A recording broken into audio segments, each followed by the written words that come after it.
जय हिंद मेरे प्यारे बच्चों। और कल मैंने आपको परिमेय संख्या के बारे में बता दिया था, ठीक है। उनके दशमलव निरूपण के बारे में बताया था कि कौन सा 7 दशमलव आवर्ती होता है, कौन सा असात होता है, मतलब कौन टर्मिनेटिंग होता है और कौन सा नॉन टर्मिनेटिंग होता है। इसके अलावा ये भी बताया था कि किस प्रकार से आप बिना डिवाइड किए हुए पता कर सकते हैं कि कौन सा टर्मिनेटिंग होगा, कौन सा नॉन टर्मिनेटिंग होगा, ठीक है। आज हम डिस्कस करेंगे अपरिमेय संख्या। अपरिमेय संख्या क्या होती है, ठीक है। बिल्कुल सिंपल भाषा में ये समझिए कि जो संख्या परिमेय नहीं होती है वो अपरिमेय होती है, ठीक है। जैसे हमने क्या किया कि परिमेय संख्या को हमने बताया कि परिमेय संख्याएं क्या होती हैं, पी बाई क्यू रिप्रेजेंट की जाती हैं। पी और क्यू क्या होते हैं, पूर्णांक होते हैं, और क्यू शून्य के बाद नहीं होता है, ठीक है। तो ऐसी संख्याओं को हम क्या कहते हैं, परिमेय संख्याएं कहते हैं, ठीक है। बस जिन संख्याओं को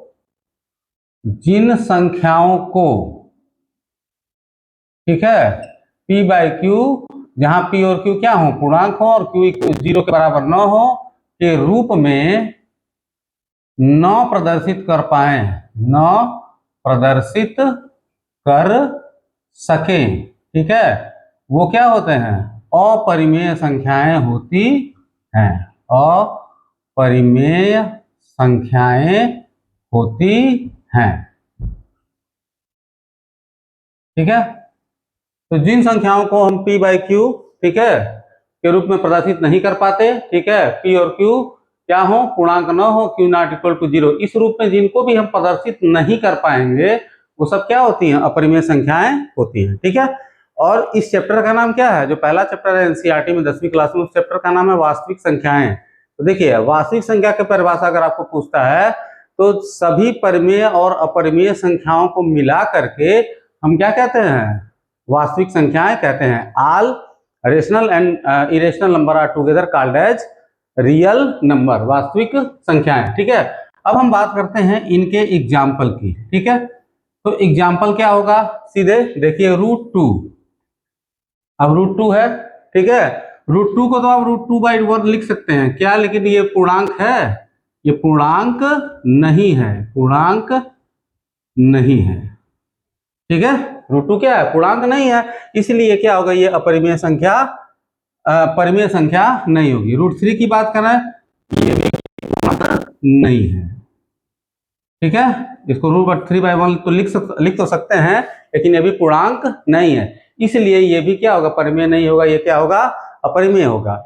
अगर इनके दशमलव प्रसार की हम बात करें, ठीक है, तो दशमलव प्रसार,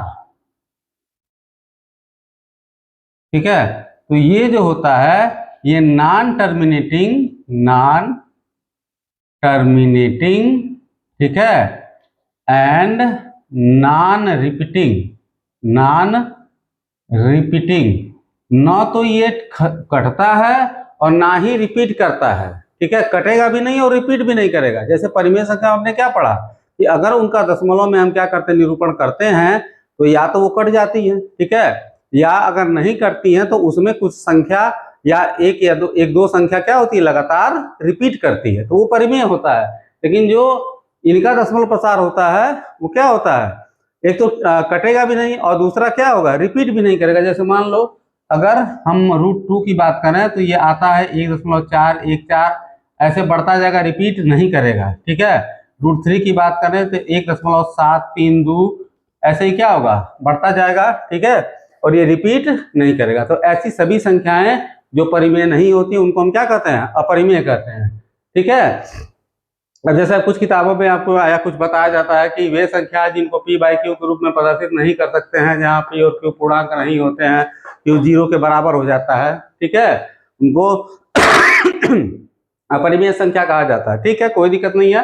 बस इतना समझिए कि जो संख्याएं परिमेय नहीं होती हैं, जिनको इस प्रकार से प्रदर्शित न कर पाए, हम इस तरह से प्रदर्शित न कर सके, वो सभी संख्याएं क्या होती है, अपरिमेय संख्याएं होती हैं। और वास्तविक संख्याएं क्या होती हैं, सभी परिमेय और अपरिमेय संख्याओं का जो समूह होता है उनको हम क्या कहते हैं, वास्तविक संख्याएं कहते हैं, ठीक है। अब इसमें जो है हम एक बहुत ही इंपॉर्टेंट प्रमेय पर आते हैं, ठीक है। अगर इसमें जो है एक बहुत ही इंपॉर्टेंट एक प्रमेय है, उस प्रमेय पे आते हैं और उसको आप ध्यान से समझिएगा, क्योंकि वो एक प्रमेय जब समझ में आपको आ जाएगा तो इसमें क्वेश्चन आता है कि सिद्ध कीजिए कि ये संख्या क्या होती है, अपरिमेय होती है। ठीक है, तो अपरिमेय संख्याओं को सिद्ध करने के लिए उस प्रमेय की बहुत ही ज्यादा आवश्यकता होती है। अगर वो प्रमेय आप नहीं समझ पाएंगे तो फिर ये क्वेश्चन मिस कर जाएंगे, और ये क्वेश्चन जो है परीक्षाओं में अक्सर पूछा जाता है। ठीक है, अब ये प्रमेय क्या है? ये प्रमेय ये है कि मान लीजिए कि यदि p पूर्णांक है, p क्या है? कोई पूर्णांक संख्या है, पूर्णांक संख्या है। ठीक है, और p a स्क्वायर को क्या करता है? विभाजित करता है, विभाजित करता है। ठीक है, तो पी ए को भी क्या करेगा? विभाजित करेगा, विभाजित करेगा। ठीक है, ये प्रमेय समझ में आ रहा है। पी कोई पूर्णांक संख्या है, पी कोई क्या है? संख्या है। पी यदि कोई किसी अन्य संख्या ए स्क्वायर को क्या कर रहा है? विभाजित कर रहा है, तो पी ए को भी क्या करेगा? विभाजित करेगा। ठीक है, अब इसको समझिए, एक एग्जांपल के थ्रू मैं आपको समझा रहा हूं कि जैसे मान लीजिए 2 एक पूर्णांक है। ठीक है, पूर्णांक है कि नहीं है? 2 एक पूर्णांक संख्या है। ठीक है, 2 एक पूर्णांक संख्या है और ये ठीक है 6 के स्क्वायर को विभाजित कर रहा है, को विभाजित कर रहा। बात आ रही समझ में? 2 एक पूर्णांक संख्या है और ये 6 के स्क्वायर को क्या कर रहा है? विभाजित कर रहा है। तो 2 अगर 6 के स्क्वायर को विभाजित कर रहा है तो देखिए 6 के स्क्वायर में अगर आप हम 2 से डिवाइड करेंगे तो 6 का स्क्वायर कितना हो जाएगा? 36। ठीक है, 6 का स्क्वायर क्या हो जाएगा? 36, और 36 में 2 से डिवाइड करेंगे तो क्या हो जाएगा? 18 हो जाएगा। तो डिवाइड किया ना, तो डिवाइड करने पर 18 जो आ रहा है ये भी क्या है? एक पूर्णांक ही है। ठीक है, तो अब ये नियम ये कहता है कि 2 अगर 6 स्क्वायर को क्या कर रहा है? डिवाइड कर रहा है, तो 2 क्या करेगा? 6 को भी डिवाइड करेगा। यही ना लिखा आपने, पी ए स्क्वायर को विभाजित कर रहा है। पी अगर ए स्क्वायर को विभाजित कर रहा है मतलब 2 अगर 6 स्क्वायर को विभाजित कर रहा है तो 2 6 को भी विभाजित करेगा। तो देखिए 6 में 2 से भाग देकर के देखिए कितना आ रहा है? 3 आ रहा है। आ रहा है ना? तो 3 भी क्या है? एक पूर्णांक है। तो विभाजित किया कि नहीं किया? किया ना? तो ये एक थियरम है। ठीक है, ये थियरम क्या है? बहुत ज्यादा इंपॉर्टेंट है, और इस थियरम को ठीक है आप जो है अच्छे से समझ लीजिएगा, और इसका उपयोग जो है हम परिमेय संख्याओं के एक बहुत ही अच्छे कॉन्सेप्ट में यूज करेंगे। ठीक है, अब बोर्ड परीक्षाओं में एक क्वेश्चन बहुत ज्यादा पूछा जाता है। ठीक है, वो मैं आपको बता रहा हूं। ठीक है, इसके बाद जो है परिमेय और अपरिमेय संख्याओं का टॉपिक खत्म हो जाएगा, फिर हम सीधे जो है एलसीएम और एचसीएफ पढ़ के लघुत्तम समापवर्त और महत्तम समापवर्त पढ़ करके इस चैप्टर के क्वेश्चन को सॉल्व करेंगे। ठीक है, अब जैसे मान लीजिए आपसे कहा जाए सिद्ध कीजिए कि 3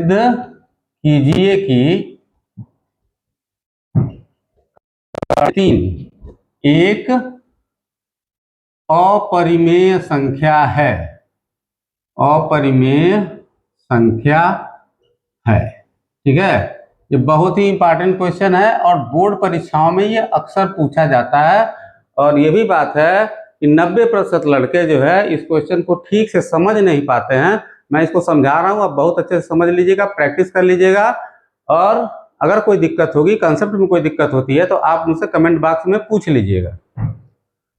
सिद्ध कीजिए कि कर्णी में 3 एक अपरिमेय संख्या है। तो इसको जो है हम एक मेथड से सॉल्व करते हैं, जिसको हम कहते हैं कंट्राडिक्शन मेथड। कंट्राडिक्शन मेथड का मतलब विरोधाभास मेथड। ठीक है, जैसे क्या है कि हमको सिद्ध करना है कि कर्णी में 3 अपरिमेय संख्या है, तो हम ये कह देंगे कि नहीं, कर्णी में 3 अपरिमेय नहीं है, कर्णी में 3 क्या है? परिमेय संख्या है।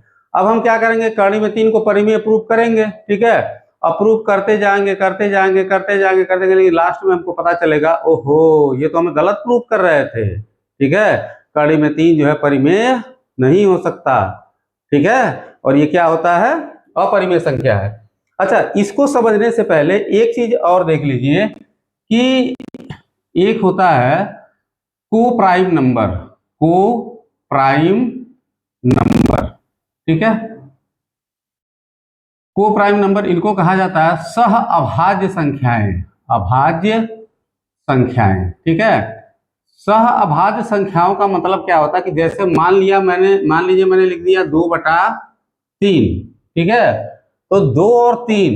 ठीक है, अब बताइए कि अगर दो को आप 3 से डिवाइड कर सकते हैं? नहीं कर पाएंगे, क्योंकि वो कटेगा ही नहीं। ठीक है, तो ऐसी संख्याओं को सह अभाज्य संख्याएं कहते हैं। ठीक है, तो इन जो है संख्याओं का हम इसमें क्या करेंगे, उपयोग करेंगे, तो इस चीज का ध्यान रखिएगा। ठीक है, तो चलिए हम इसको सॉल्व करते हैं। कैसे सॉल्व करते हैं, मान लेते हैं माना, ठीक है, ध्यान से समझिएगा कि कर्ण में 3 एक परिमेय संख्या है, ठीक है, कड़ी में 3 क्या है, परिमेय संख्या, ये मानना पड़ता है। ठीक है, मान लेते हैं, बाप की माने नहीं लेकिन इसकी माननी पड़ती है कि कड़ी में 3 क्या है, परिमेय संख्या है।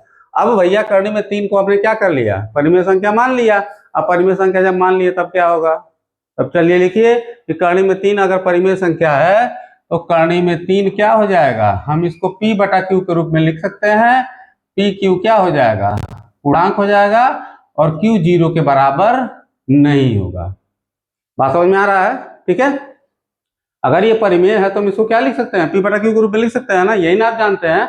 P और Q दोनों क्या होंगे, पूर्णांक होंगे, और Q 0 के बराबर नहीं होगा। ठीक है, अब चलिए देखिए, अब ये क्या हो जाएगा, √3 बराबर अगर P बाई Q हो गया तो P बराबर क्या हो जाएगा, √3Q हो जाएगा, क्रॉस मल्टीप्लाई हो जाएगा। ठीक है, अब क्या करिए, आप इसका वर्ग कर दीजिए, वर्ग करने पर, ठीक है, अगर इसका आप वर्ग करेंगे तो क्या हो जाएगा, P² बराबर हो जाएगा √3Q का स्क्वायर। ठीक है, तो ये हो गया P² और √3 का स्क्वायर करेंगे 3, और ये हो गया Q²। ठीक है, बात समझ गए? तो P² बराबर हो गया √3 का स्क्वायर, रूट का जब हम स्क्वायर करते हैं तो रूट क्या होता है, हट जाता है, ये तो आपको पता ही होगा, और Q का स्क्वायर हो गया। ठीक है, तो Q² इक्वल टू क्या हो जाएगा, P²/3। ठीक है, Q² इक्वल टू क्या है, P²/3। अब Q क्या है, पूर्णांक है ना, तो Q² भी क्या होगा, एक पूर्णांक संख्या होगी, बोलिए। ठीक है, अब देखिए जैसे Q क्या है, अगर 2 है, 2 पूर्णांक संख्या है, तो Q का स्क्वायर करेंगे तो क्या होगा, 2 का स्क्वायर यानी कि 4 हो जाएगा। तो मतलब हम P² में 3 से डिवाइड कर रहे हैं तो कितना आ रहा है, 4 आ रहा है। बात आ रही समझ में?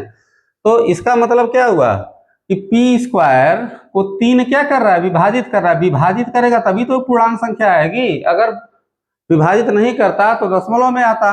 बात आ रही समझ में? तो इसका मतलब क्या हुआ, इसका अर्थ ये हुआ, यहाँ पे हम लिख देंगे, अतः 3 क्या कर रहा है, P² को क्या करता है, विभाजित करता है। क्या करता है, विभाजित करता है। ठीक है, अच्छा यहाँ पे इसको समीकरण नंबर 1 मान लीजिएगा। अब 3 P² को क्या कर रहा है, विभाजित करता है। ठीक है, तो अगर जो है 3 जो है P² को विभाजित करता है, तो अभी थोड़ी देर पहले मैंने आपको थ्योरम पढ़ाया था ना कि अगर PA² को विभाजित करता है तो P क्या करेगा, A को भी विभाजित करेगा। ठीक है, तो अगर 3 P² को विभाजित कर रहा है तो 3 क्या करेगा, P को भी विभाजित करेगा। बोलिए, समझ में आ रही है बात?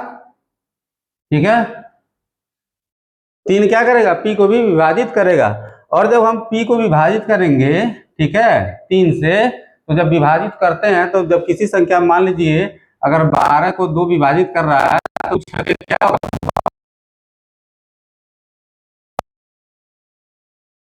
को 3 विभाजित कर रहा है तो हम विभाजित करेंगे तो हमें क्या मिलेगा, एक पूर्णांक मिलेगा। ये हमने क्या किया, मान लिया। ठीक है, कि P को 3 विभाजित कर रहा है तो m आ रहा है, और m क्या है, एक पूर्णांक है। ठीक है, इतनी चीजें आपके समझ में आ गई। ठीक है, अब देखिए, तो P/3 इक्वल टू m हो गया। ठीक है, तो P इक्वल टू क्या हो जाएगा, 3m हो जाएगा। P इक्वल टू क्या हो जाएगा, 3m, यहां से क्रॉस मल्टीप्लाई हो जाएगा ना, तो P इक्वल टू क्या हुआ, 3m हो गया। ठीक है, अब जो है ध्यान दीजिएगा, जो P इक्वल टू 3m है, इसको हम इक्वेशन 1 में पुट कर दे रहे हैं। ठीक है, रख दे रहे हैं, तो समीकरण 1 से, अब समीकरण 1 पे जाइए। समीकरण 1 क्या दिया है, P² बराबर क्या है, 3Q²। ठीक है, और आपने लिखा P बराबर क्या है, 3m है, तो P की जगह हो गया 3m, 3m का square, is equal to 3q²। अब 3 का स्क्वायर आप करोगे हो जाएगा 9, तो 9m² बराबर क्या हो जाएगा 3q²। ठीक है, बात आ रही समझ में? बोलिए। 9m² इज इक्वल टू क्या हो जाएगा 3q²। ठीक है, तो m² इज इक्वल टू क्या हो जाएगा 3q² और 9 आ गया नीचे। ठीक है, ये 9 कहाँ आ जाएगा नीचे हो जाएगा, 3 3 जा 9, 3 3 की 9, तो m² बराबर हो जाएगा q²/3। तो m क्या है, m एक पूर्णांक है ना, बोलो। m क्या है, एक पूर्णांक है। ठीक है, और m अगर पूर्णांक है तो इसका मतलब क्या हुआ कि हम q² को 3 से विभाजित कर रहे हैं, तो q² 3 से क्या हो जा रहा है, विभाजित हो जा रहा है। ठीक है, तो इसका मतलब ये हुआ कि 3 जो है q² को विभाजित कर रहा, विभाजित कर रहा। ठीक है, तो जब 3 q² को विभाजित कर रहा है, इसका मतलब क्या होगा, 3 जो है q को भी क्या करेगा, विभाजित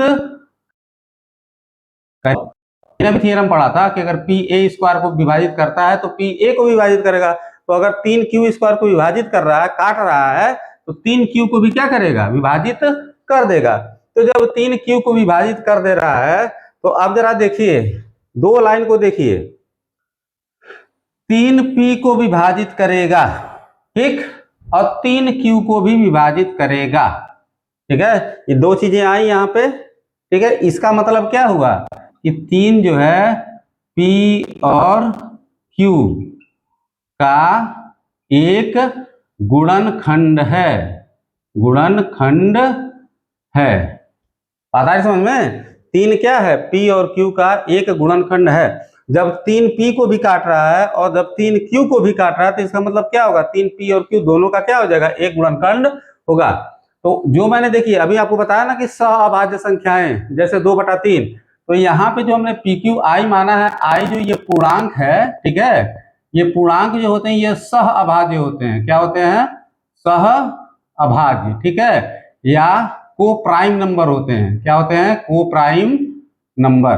ठीक है, तो अब जो है 3p और q को क्या है, एक गुणनखंड हो गया, लेकिन हमने माना क्या है, सहअभाज्य संख्याएं है, मतलब को प्राइम नंबर, सहअभाज्य पूर्णांक है। ठीक है, बात आ रही समझ? यही ना हमने माना है, p और q क्या है, पूर्णांक है, सहअभाज्य संख्याएं हैं, सहअभाज्य पूर्णांक है। ठीक है, लिख देंगे परंतु, ठीक है, क्या है, p और q क्या है, सहअभाज्य संख्याएं हैं, सहअभाज्य संख्याएं हैं, को प्राइम नंबर हैं। तो इसका मतलब क्या हुआ, जब 3p और q दोनों का एक फैक्टर हो गया, एक गुणनखंड हो गया, तो हम जो माने हैं वो गलत है ना। तो लिख देंगे यह हमारी, ठीक है, संकल्पना, संकल्पना के विरुद्ध, विरुद्ध है, मतलब जो माना है हमने उसके क्या है, विरुद्ध है। तो इसका मतलब क्या हुआ, इसका मतलब सीधा सीधा ये हो गया कि कड़ी में 3, ठीक है, परिमेय संख्या नहीं है, परिमेय संख्या नहीं है। तो अगर कड़ी में 3 परिमेय संख्या नहीं है तो क्या होगा, अतः कड़ी में 3 अपरिमेय संख्या, अपरिमेय संख्या है। आ गई बात समझ में? तो ये जो है देखिए एक अलग टाइप का मैथमेटिक्स है जो आपको 10वीं के क्लास में क्या करना है, पढ़ना है। ठीक है, समझ में आ गया होगा आई थिंक। ठीक है, अब इसको जो है अच्छे से आप वीडियो पॉज करके इसको नोट कर लीजिए, और इसी तरीके से आप बहुत सारे एग्जाम्पल होंगे। ठीक है, मैं आपको दे दे रहा हूँ होमवर्क, आप इसको करिएगा। ठीक है, जैसे √5, √7, √11, ठीक है, इसको सीधे करिएगा कि ये कैसी संख्याएं हैं, अपरिमेय संख्याएं हैं। ठीक है, अब जो है, अब कल जो है हम लोग क्या करेंगे, पहला जो चैप्टर है वास्तविक संख्याओं का, उसके प्रश्नों को क्या करेंगे, सॉल्व करेंगे। बहुत बहुत धन्यवाद वीडियो देखने के लिए, और आप लोगों से विशेष अनुरोध है कि आप लोग वीडियो को पूरा देखिए। ठीक है, पूरा देखने के बाद अगर कोई चीज़ कंसेप्ट में आपके समझ में नहीं आती तो आप फिर से बताइए, मुझे कमेंट में लिखिए, मैं क्या करूँगा उसमें सुधार करूँगा, उसको फिर से समझाऊँगा। बात आ रही समझ में, वो मैं आपको फिर से समझाऊँगा, और जो भी कमी होगी वो क्या करेंगे, दूर करेंगे। बहुत बहुत धन्यवाद। लाइक कीजिए, सब्सक्राइब कीजिए और ज़्यादा से ज़्यादा शेयर कीजिए कि ज़्यादा से ज़्यादा बच्चे जो है स्कूलों के जो पढ़ते हैं वो क्या करें, इसका फ़ायदा उठा सकें।